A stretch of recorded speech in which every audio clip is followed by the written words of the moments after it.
The Week of the Young Child is designed to provide a template for things to continue to do throughout the year. And one of the things we know about young children is they love routines.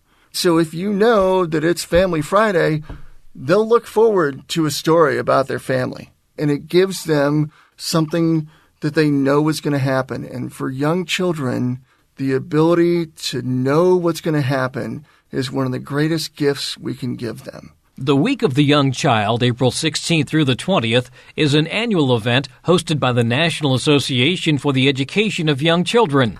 Daily themes, such as Music Monday or Work Together Wednesday, provide opportunities for young children to learn through everyday activities. On today's Sound Living, how music, food, art, working together, and sharing family stories can help young children learn about math, science, language, and literacy, as well as develop creativity, social skills, and fine motor skills. Sound Living is a weekly public affairs program produced by Research and Extension at Kansas State University. I'm Jeff Wichman. The first day's theme for Week of the Young Child is Music Monday. And according to K-State Research and Extension Child Development Specialist Bradford Wiles, children can develop a variety of skills through music. Music affects so many different things that we do. So it has to do with rhythm and timing. Oftentimes songs, in fact, almost all songs, rhyme. So we learn about language and phonemes, so the sound, the speech sounds. We learn about all kinds of things having to do with literacy. So being able to sing songs is really a practice of taking the symbols, the words, and applying them. And, of course, then young children will start to develop their own songs. Sometimes they're nonsense songs, sometimes they're not. And so music as a phenomenon has this incredible reach beyond just the enjoyment. And there are all kinds of really neat things around music, too, one of which, of course, is movement. That if you're dancing to music, it's very healthy. It's something you can do together with your child just about anywhere.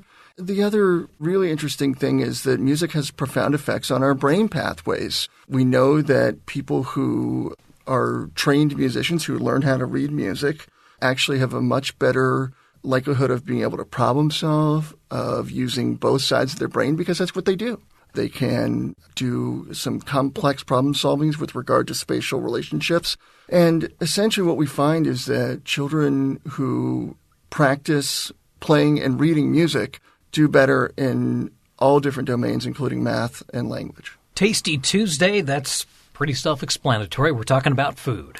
Yeah, absolutely. And once again, it's so much more than just eating. It's preparing the food. It's talking about growing the food. You can even start to grow your own food. When we think about Tasty Tuesday, it's spring. What a great time to go out and plant something if you can. If not, you can talk with your child about where the food comes from.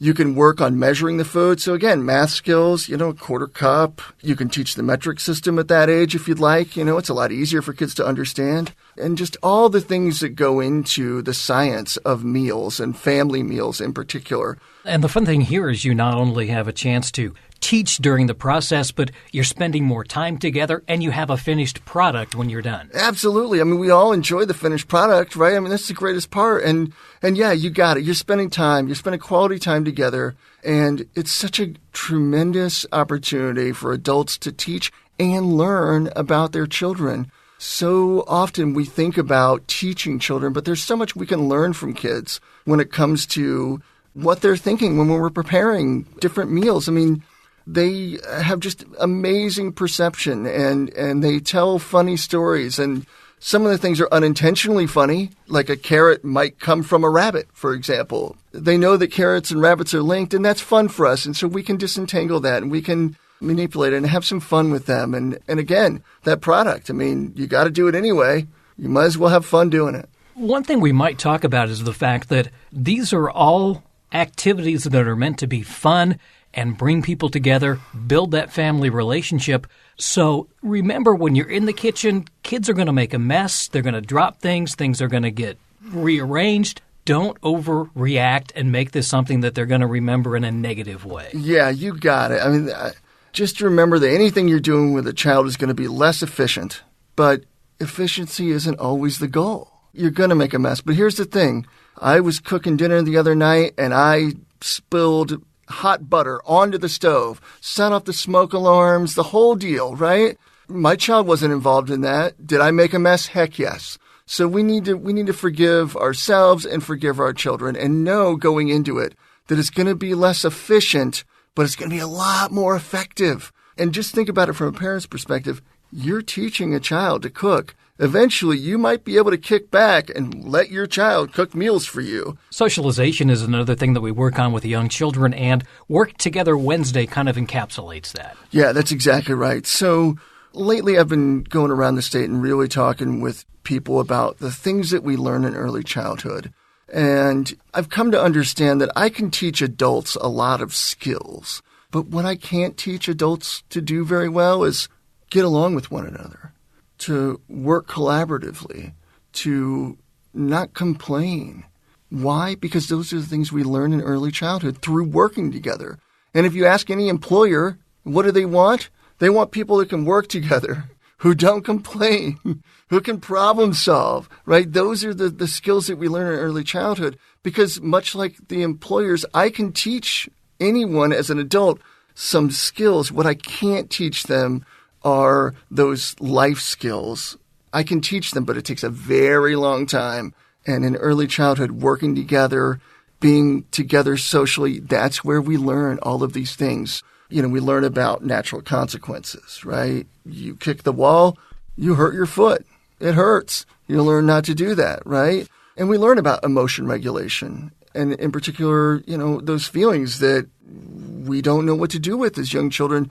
That's where being together and being social really helps with those things. And that's where we can manage those and teach and learn so that when we do grow up, we can work with other people and we can get along and we can engage in these really complex problem-solving opportunities because we have that foundation. And so working together in early childhood sets the stage for the lifespan of being able to work collaboratively. We also learn a little bit about ourselves, and we also learn some of those more subtle things like how to be persuasive, how to get someone to play this game instead of this game. We learn all about leadership development in early childhood, right? Because that's exactly what you're talking about. How do you persuade someone to play by your rules, right? We learn negotiation in early childhood. Okay, well, I'll play like this for you for this time, but then when it's my turn, I want you to play like this. So yeah, all those things that we do as adults, they manifest in these really simple things as children. So this imaginary or pretend play is such a perfect example of those lifelong skills being displayed, right? The biggest one that I see more than anything in working together is perspective taking and empathy, right? That's where we develop those things because we start in early childhood to understand somewhere in the 3 to 5 range, depends on who you are and where you are, that other people have different thoughts, beliefs, and desires than you do. And then how do you manage that? How do you come to understand that Jeff doesn't want to kick the ball? He wants to throw the ball. And is that okay with me? And if not, how do we negotiate? How do we work that out? And it just is so fundamental to who we are as adults. And we learn about how to do this in early childhood. And Jeff, you might know someone who doesn't understand that other people have thoughts, beliefs, or desires than their own. And, the reality is it's very difficult to get along with them. And as I was saying before, I can teach a lot of things.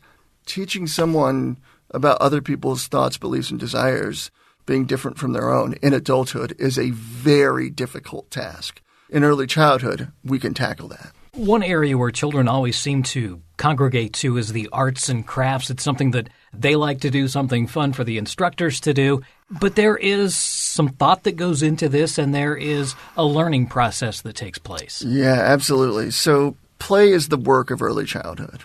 And what we view as art and crafts and just play is really serious work and effort for children, right? They're learning all about cause and effect, all about the things that you and I take for granted, right? Like yellow and blue make green. They have to figure those things out. Things that we understand that we learned at some point. And they get a chance to practice fine motor skills. They also, again, get a chance to think about their lives. So often in children's art, you see the representations of their parents or their grandparents, whoever their caregivers are, their pets, people who are not with them anymore, but they remember and they think about and they include them. So all of these things that art brings to life for kids are things that we can really embrace and really help them come to learn skills, but also be able to process their worlds, right? And, there are art therapists for children who are having a difficult time.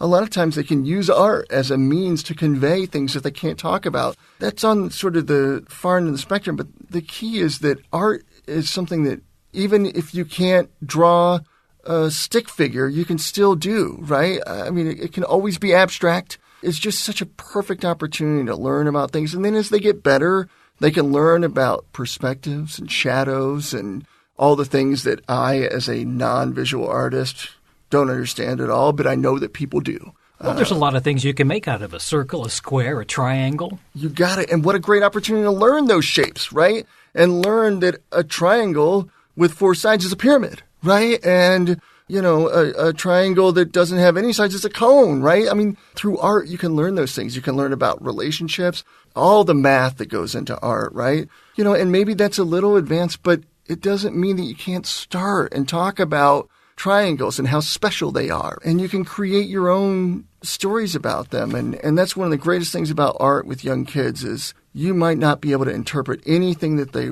put on that page. And let me just tell you bluntly, a lot of times you can't make any sense out of it. But if you ask, they'll tell you. And it's a great opportunity for them to have some ownership and some agency and be able to share what's going on in their world with you. And that is worth so much to children. Well, and along those same lines, after Artsy Thursday, there's Family Friday, and that is an opportunity to start sharing some of those family stories. That's right. One of the things that sometimes gets lost for us in our modern culture are oral histories, right? Are the stories of our family, how our families came to be. This is a perfect opportunity to talk with children about the story of their births, when they first took their first steps. I mean, let me just tell you, children love a story that involves them, period. And so you get a great chance to connect with them and talk with them about all the things that make them special to you, even if they were difficult, right?